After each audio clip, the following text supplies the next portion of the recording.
Hello everyone. Today we are going to start second part fifth B of mole concept. बच्चों जैसे कि मैंने आपको बताया था कि जो बेसिक कंसेप्शन है वो हम साथ में क्लियर करेंगे। जिस भी पार्ट को हम पढ़ेंगे उससे रिलेटेड बेसिक को उसी के साथ करेंगे। और मैंने आपको बोला भी था कि how this mole concept come into play, इसकी स्टोरी में आपको बताऊंगा ये हुआ कैसे, ताकि आप फेमिलियर हो जाओ और ये इतना इजी चैप्टर है, इसको डिफिकल्ट बना के ना लो। अगर आपको पता होगा ये कैसे बना और कैसे ये काम करता है तो आप बहुत अच्छे से कर पाओगे। बहुत सिंपल है यार, ये गैसेस के ऊपर है, बस ये बहुत सिंपल है। अब एक मोल का मतलब हमने फिफ्थ ए में किया था कि एक मोल किसी भी सब्सटेंस का, उसमें कितने पार्टिकल्स होते हैं, कितने नंबर होता है, 6.022 × 10⁻23 पार्टिकल। फिफ्थ ए में सिर्फ यही किया कि मोल एक नंबर है और जिसमें जो कितने के बराबर है, इतने के बराबर है। लेकिन ये मोल आया कैसे, how it come into play, थोड़ा सा ध्यान दे लेते हैं बच्चों। आपसे पूछता हूँ कि जो मास है एक एटम का निकालना हो तो हम क्या करेंगे? क्या कोई डिवाइस यूज करेंगे या कोई मेथड यूज करेंगे? तो उसका मास कैसे मेजर करेंगे? और आपको पता है हर किसी एटम का मास दिया हुआ है, एटॉमिक मास गिवन है ना। तो वो कैसे निकाला, कभी सोचा आपने कि साइंटिस्ट ने क्या कोई डिवाइस लिया, एक एटम को रखा फिर तोल के दूसरे को रखा? ऐसा पॉसिबल ही नहीं है, क्योंकि एटम इज वेरी स्मॉल, इतना स्मॉल है it is not possible to see with the naked eyes, देख ही नहीं सकते उसको हम। और स्ट्रॉन्ग जो डिवाइसेस है उनके अंडर भी नहीं देख सकते वैसे। जैसे अब फिर क्या करें, क्या कोई डिवाइस यूज किया गया है इसके मास को मेजर करने के लिए, वन एटम के मास को मेजर करने के लिए? नहीं, पॉसिबल ही नहीं है, प्रैक्टिकली इम्पॉसिबल है। तो करें क्या? तो साइंटिस्ट ने किया क्या, उन्होंने क्या किया कि किसी भी सब्सटेंस का सैंपल ले लिया। बेटा क्या ले लिया? किसी सब्सटेंस का उन्होंने सैंपल ले लिया। मतलब वो सब्सटेंस कुछ जैसे ये विस्की में जितने भी एटम्स हो सकते हैं एक सैंपल के तौर पे ले लिया मैंने, और इसका मास मेजर कर लिया। इसका क्या कर लिया मैंने? मास मेजर। अगर इसका मास मेजर करके इसमें जितने एटम्स प्रेजेंट है उससे मैं डिवाइड कर दूं मैथमेटिकली, क्या करूं मैं? अगर मेरे को मास ऑफ वन एटम निकालना है तो मैं क्या करूंगा, वो सैंपल जो लिया उसका मास निकाल लूं और उस सैंपल का मैं जितने नंबर ऑफ एटम है सैंपल में उनसे डिवाइड कर दूं तो क्या निकल जाएगा मेरा? एक एटम का मास निकल जाएगा। लेकिन अब फिर डिफिकल्टी इंकाउंटर करगी, क्या? नंबर ऑफ एटम, इसमें कितने एटम है? जब मैं नेक्ड आई से देख भी नहीं सकता तो क्या कर सकता हूं मैं? फिर काउंट कर सकता हूं इसमें कितने एटम्स हैं? नहीं, इट इज प्रैक्टिकली इम्पॉसिबल। तो ये चीजें प्रैक्टिकली इम्पॉसिबल थी, तो इससे ओवरकम करने के लिए, इन सारी प्रॉब्लम से ओवर करने के लिए साइंटिस्ट ने एक सॉल्यूशन निकाला।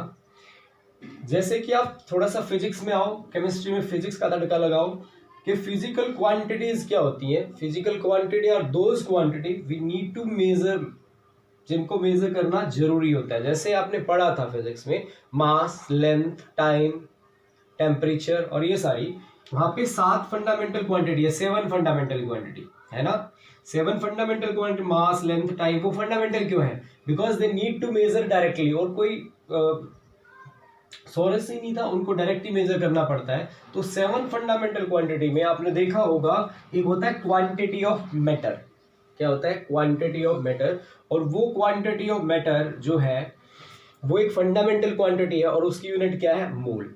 जैसे किलोग्राम मास की यूनिट है, ऐसे ही क्वांटिटी ऑफ मैटर की यूनिट क्या है बेटा? मोल। और ये था इंट्रोड्यूस किया ऐसे मोल को। अब इस मोल को एक जैसे किलोग्राम मास को रिप्रेजेंट करता है और कितने किलोग्राम, 100 ग्राम, ये काउंट किया उन्होंने। ऐसे ही एक मोल को मेजर किया और उस मोल को क्या बोला बेटा उन्होंने? नंबर बोला, और बता दिया कि क्वांटिटी ऑफ मैटर की यूनिट क्या है? मोल है। और एक मोल कितने के बराबर होगा? 6.022 × 10⁻23 पार्टिकल्स के बराबर होगा। और फिर बहुत सारे मेजरमेंट किए, बहुत सारे चीजों को कनेक्ट किया और उन्होंने बताया कि जो एक मोल है अगर इतने पार्टिकल के बराबर होगा तो सैंपल कैसे लें हम? सैंपल कैसे लें? इतने पार्टिकल काउंट करें? नहीं। उन्होंने क्या किया, मोल को किसके साथ भी कनेक्ट कर दिया? Gram molecular mass. उन्होंने बोला अगर सब्सटेंस मॉलिक्यूलर फॉर्म में है तो उसका ग्राम मॉलिक्यूलर मास मेजर कर लो, उसमें इतने पार्टिकल्स होंगे। और ये भी बोला उन्होंने अगर वो एटॉमिक फॉर्म में है सैंपल आपका तो उसका ग्राम एटॉमिक मास मेजर कर लो जो डिवाइसेस है उनसे, और वो किसके बराबर होगा? 1 मोल के बराबर होगा। तो ये चीज़ें उन्होंने कनेक्ट की, तो जो डिफिकल्टी इनकाउंटर हो रही थी एक एटम के मास को मान करने के लिए, वो मोल कॉन्सेप्ट इंट्रोड्यूस करके किया था। और अब आप समझ गए होंगे कि जो मोल कॉन्सेप्ट है वो कब लगता है, जब हम नंबर ऑफ पार्टिकल्स की बात करते हैं। ये एक यूनिट है, मोल एक यूनिट है, और जब क्वांटिटी ऑफ मैटर की यूनिट है, हम क्वांटिटी ऑफ मैटर पढ़ेंगे। वो मैटर गैस भी हो सकता है, वो मैटर सॉलिड भी हो सकता है, वो मैटर लिक्विड भी हो सकता है। तो हम जब क्वांटिटी ऑफ मैटर के बारे में पढ़ रहे हैं तब हम मोल कॉन्सेप्ट के बारे में पढ़ रहे हैं। तो मोल कॉन्सेप्ट का मतलब बेटा आप समझ गए होंगे कि मोल कॉन्सेप्ट का मतलब क्या है। मोल कॉन्सेप्ट का मतलब है क्वांटिटी ऑफ मैटर। क्या मतलब है इसका? Quantity of matter. मतलब हम मोल के बारे में पढ़ रहे हैं, हम क्वांटिटी ऑफ मैटर के बारे में पढ़ रहे हैं। अब वो क्वांटिटी ऑफ मैटर, अगर हम मैटर को लें तो ग्राम मॉलिक्यूलर मास की फॉर्म में भी हो सकती है, ग्राम एटॉमिक मास फॉर्म में भी हो सकती है, नंबर ऑफ पार्टिकल्स में भी हो सकती है। तो इसीलिए इस 1 मोल का रिलेशन हम सभी चीजों के साथ करेंगे। ग्राम एटॉमिक मास के साथ इसका क्या रिलेशन है, नंबर ऑफ पार्टिकल का इसके साथ क्या रिलेशन है, क्योंकि जो क्वांटिटी ऑफ मैटर है वो तीनों स्टेट में हो सकती है। तो क्वांटिटी ऑफ मैटर को हम स्टडी कर रहे हैं मोल कॉन्सेप्ट में। ये बहुत बेसिक चीज थी, आपको समझ में आ गया होगा कि मोल कॉन्सेप्ट का मतलब ही क्वांटिटी ऑफ मैटर के बारे में पढ़ना होता है। अब बच्चों चीज़ों को सिंपल बनाने के लिए इसकी साइक्लिक फॉर्म करेंगे, हम रिलेशन को पढ़ेंगे कि जैसा कि मैंने बताया मोल का मतलब होता है क्वांटिटी ऑफ मैटर, और क्वांटिटी ऑफ मैटर किसी भी फॉर्म में हो सकती है, सॉलिड लिक्विड गैस, या फिर आप किसी भी फॉर्म में उसको मेजर कर सकते हैं। तो इसका रिलेशन दूसरे के साथ रिलेशन करेंगे हम कि 1 मोल में आपने पढ़ा था 1 मोल में कितने पार्टिकल्स होते हैं, 6.022 10 to the power 23। वैसे इसको Na से भी रिप्रेजेंट करते हैं, एवोगैड्रोस नंबर। तो किसी भी सब्सटेंस के 1 मोल में, चाहे सब्सटेंस कोई भी हो, उसमें कितने पार्टिकल्स होते हैं, एवोगैड्रोस नंबर के बराबर। नोट करना, मैंने पार्टिकल्स बोला, एटम और मॉलिक्यूल नहीं बोला, वो अलग से करेंगे।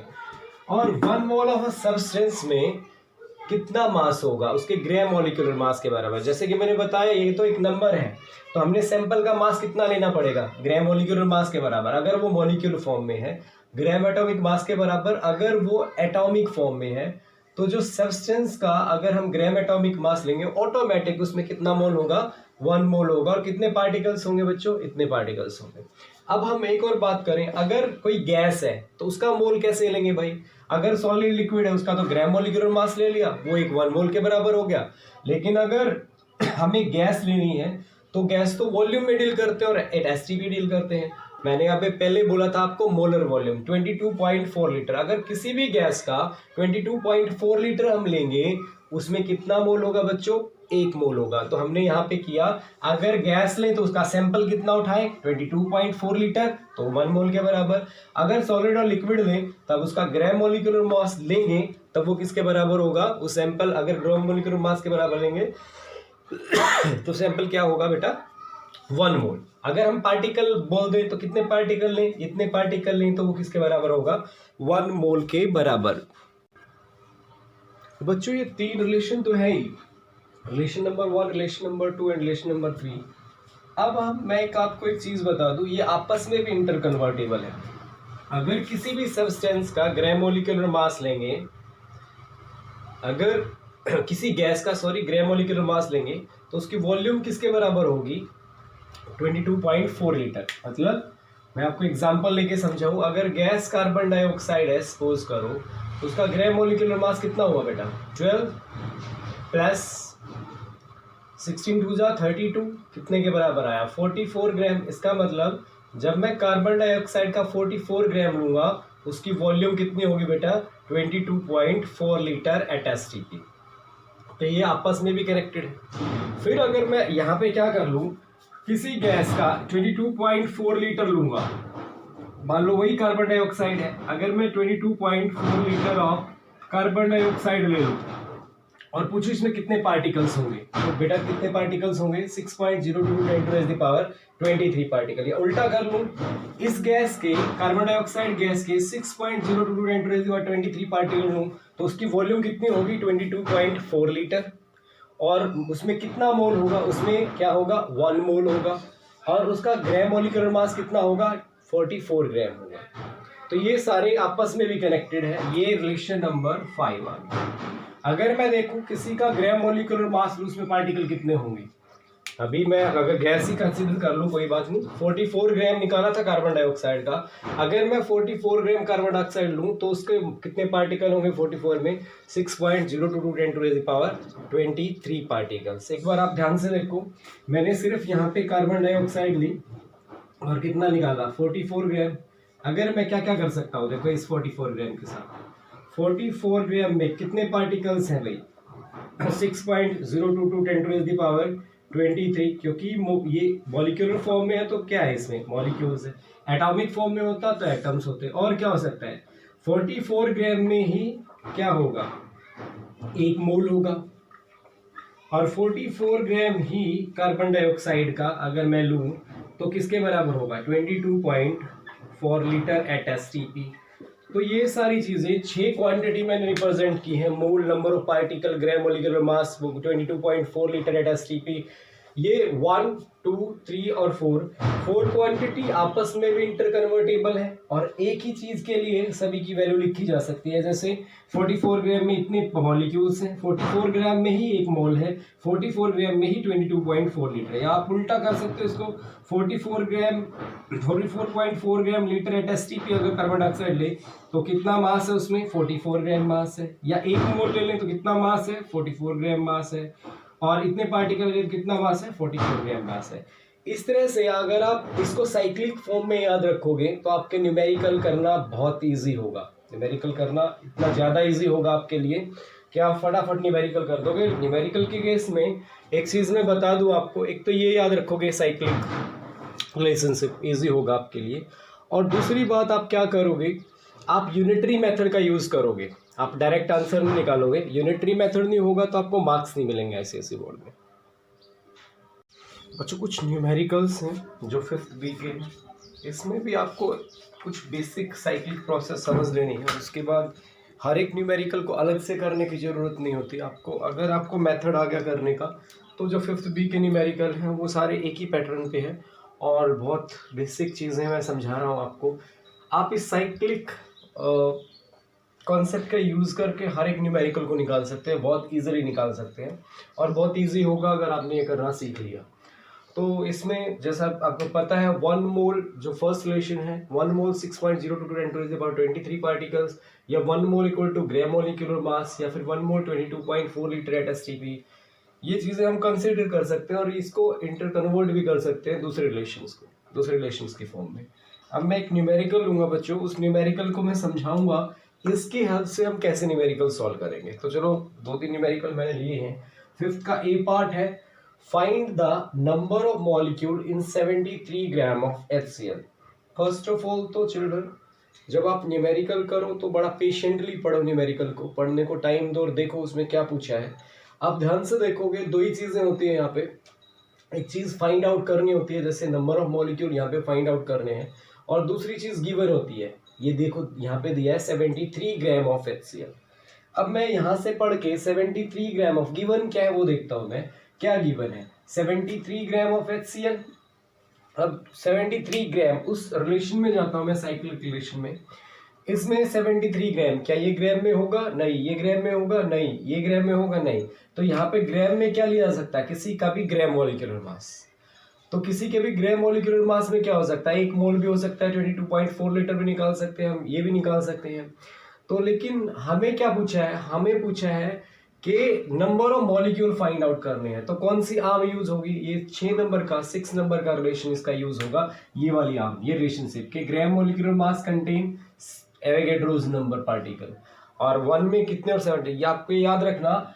नंबर 1 तो एक यूनिटरी मेथड यूज करना है आपको, जो फर्स्ट आप स्टेटमेंट की लाइन लिखने वाले हो इसी रिलेशन से लिखने वाले हो। देखो ध्यान से, जैसे मैंने करना है फर्स्ट ए, 5th का A part, number of molecule in 73 gram of HCl। पहले तो मॉलिक्यूलर मास निकाल लो आप, जब भी मास का जिक्र आए तो आप मॉलिक्यूलर मास निकाल लो। मॉलिक्यूलर मास ऑफ HCl वो कितना होगा बच्चों?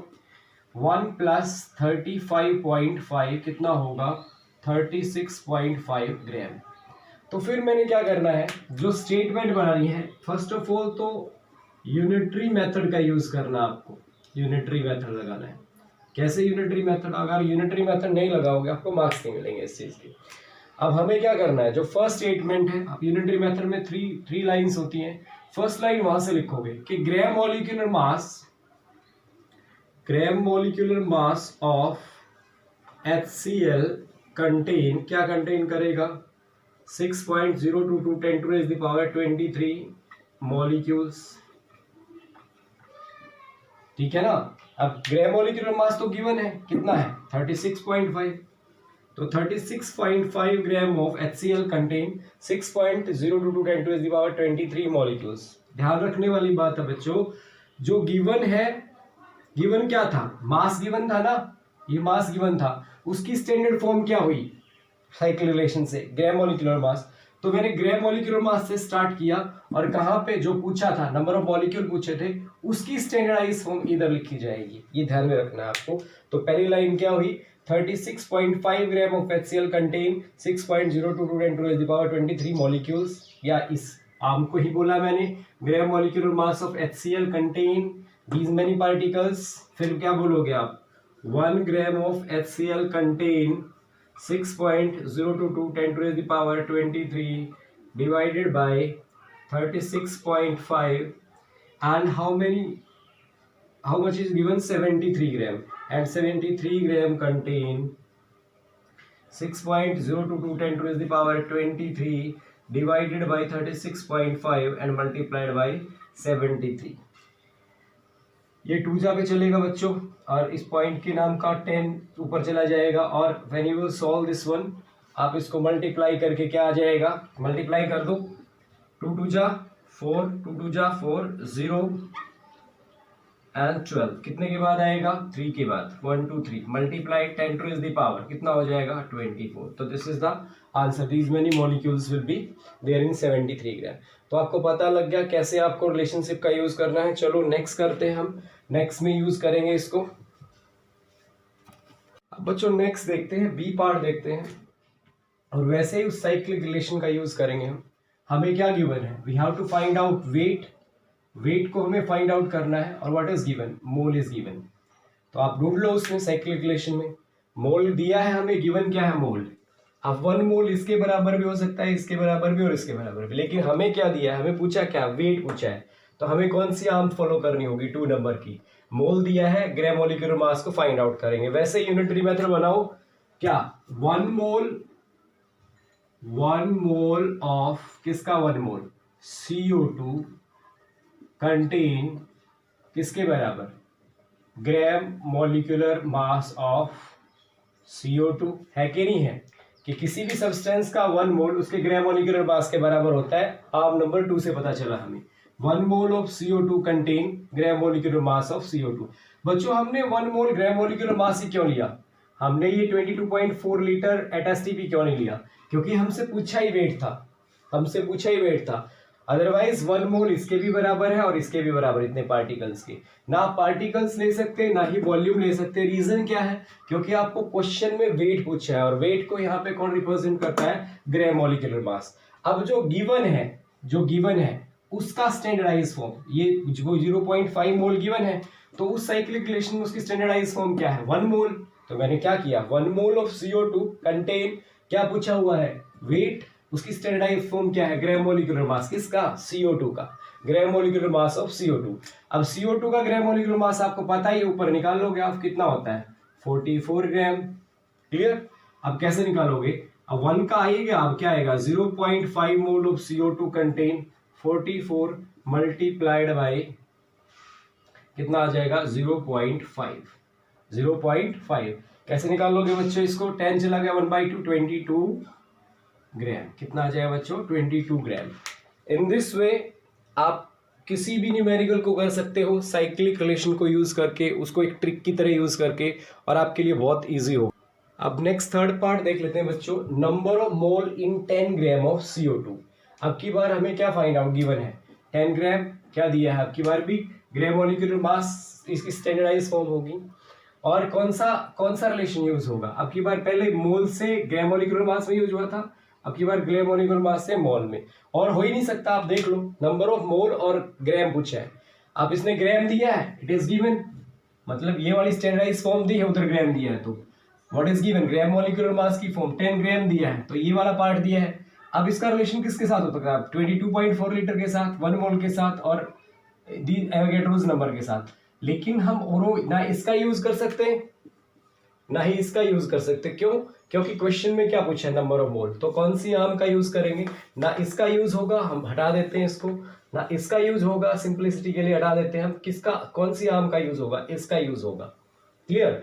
अब ये क्या है, ये है गिवन, कितना गिवन है बच्चों, ये है गिवन 10 ग्राम, और इसको क्या करना है, फाइंड आउट करना है कि 10 ग्राम में कितने हैं, कितने मोल है। अब हमें पहले ही पता है कि ग्राम मॉलिक्यूलर मास निकाल लो, ग्राम मॉलिक्यूलर मास। अब आपके स्टैंड क्या लिखोगे आप, ग्राम मॉलिक्यूलर मास ऑफ क्या, CaCO3 क्या कंटेन करता है, कंटेन 1 मोल, वही लिखा है मैंने, स्टैंडर्डाइज फॉर्म से उठा के पहली लाइन लिखनी है आपने। ग्राम मॉलिक्यूलर मास हम निकाल लेंगे, gram molecular mass of CaCO3 हम निकाल लेंगे मेथड से, CaCO3 क्या होगा बच्चों, ग्राम मॉलिक्यूलर मास